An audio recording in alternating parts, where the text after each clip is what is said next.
হাজবেন্ডের জন্য বানিয়ে ফেললাম মন ভোলানো একটা রেসিপি, যেটা খেয়ে কিনা সে বুঝতেই পারছে না যে এটা কিসের তৈরি। সুজেই সুজেই তাহলে কিসের কিসের? এটা তো বলা যাবে না। হ্যালো এভরিওয়ান, কেমন আছেন সবাই? আসলে ব্যাপারটা হয়েছে কি, 2 সপ্তাহ আগে আমার জামাই এই 2টা পেঁপে নিয়ে আসছে, কিন্তু এই পেঁপেটা কি দিয়ে খাবো, কি করব কি না করব সেটা আমি ভেবেই পাচ্ছিলাম না। হঠাৎ করে মাথায় একটা বুদ্ধি আসলো, তাই চিন্তা করলাম জামাইয়ের আনা পেঁপে দিয়ে আজকে জামাইকেই অবাক করে দিব। এমন একটা রেসিপি বানাবো যেটা খেয়ে সে বুঝতেই পারবে না যে এটা কি বানিয়ে দিয়েছি। আর সেটাই কিন্তু হয়েছে আজকে এই ভিডিওতে। ফুল ভিডিওটা দেখবেন, আর ভালো লাগলে কিন্তু শেয়ার করতে হবে। পেঁপেটাকে আমি পানি দিয়ে আর হালকা একটু লবণ দিয়ে সিদ্ধ করে নিয়েছি, সামান্য একটু লবণ দিয়ে জাস্ট সিদ্ধ করে নিয়েছি। তো এখন হচ্ছে আমি পেঁপেটাকে একটু ছেঁকে নিলাম, মানে পানিটা ঝরানোর জন্য।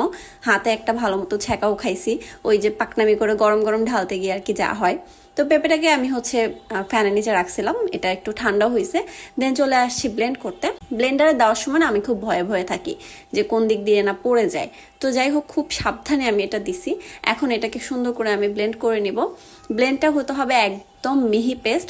এটা কিন্তু আমি আমার বুদ্ধি দিয়ে করছি, তবে রেসিপিটা দেখলে আপনাদের ভালো লাগবে 100% শিওর।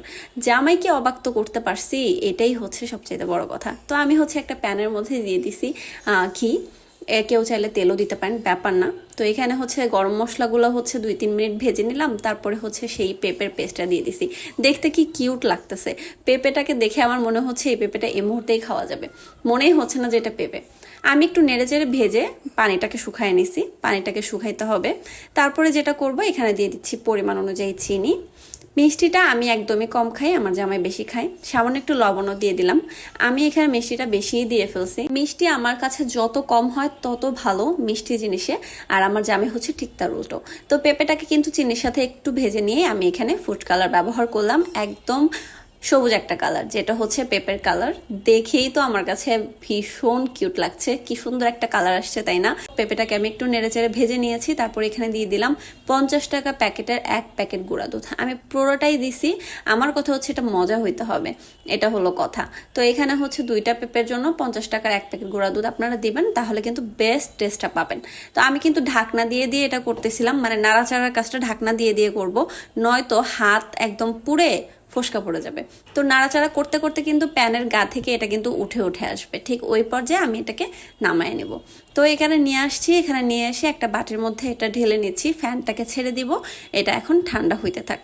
তো এখন একটু হাত মানে চামচ দিয়ে আর কি একটু নেড়ে চেড়ে ছড়ায় দেওয়ার ট্রাই করতেছিলাম, জিনিসটা লেগে লেগে আসতেছিল। যাই হোক, এখানে হচ্ছে কয়েকটা বাদাম দিয়ে দিলাম, একটু জাস্ট হচ্ছে ডেকোরেশন। তো যাই হোক, হাত দিয়ে কিন্তু ঠান্ডা হয়ে যাওয়ার পর একটু নাড়ু পাকায় নিছি, ওপরে একটা করে বাদাম দিয়েছি। দেখতে কিন্তু অনেক সুন্দর লাগতেছে। যাই বলেন আর তাই বলেন, দোকানের ছানার যে বরফি বা ছানার যেই আপনার সন্দেশ, সেগুলো একদম ফেল হয়ে যাবে এই খাবারের কাছে। জিনিসটা এত মজা হয়েছে, আমি কল্পনাও করিনি যে পড়ে থাকা একটা জিনিস দিয়ে এত মজার জিনিস হয়। পেঁপেটা সত্যি কথা বলতে পড়েই ছিল, এটা দিয়ে আমি কি রান্না করব ভেবেই পাচ্ছিলাম না। একবার ভাবলাম কেটে কুটে ডিপ ফ্রিজে আর কি সংরক্ষণ করি, হঠাৎ করে মাথায় আইডিয়াটা আসলো। আপনারা কিন্তু এটা ট্রাই করতে পারেন। আমার জামাই তো এটা খেয়ে ভীষণই মজা পাইছে, ও তো বুঝতেই পারে না যে এটা কিসের রেসিপি। দেখা হয়ে যাবে নেক্সট কোনো ব্লগে। আল্লাহ হাফেজ।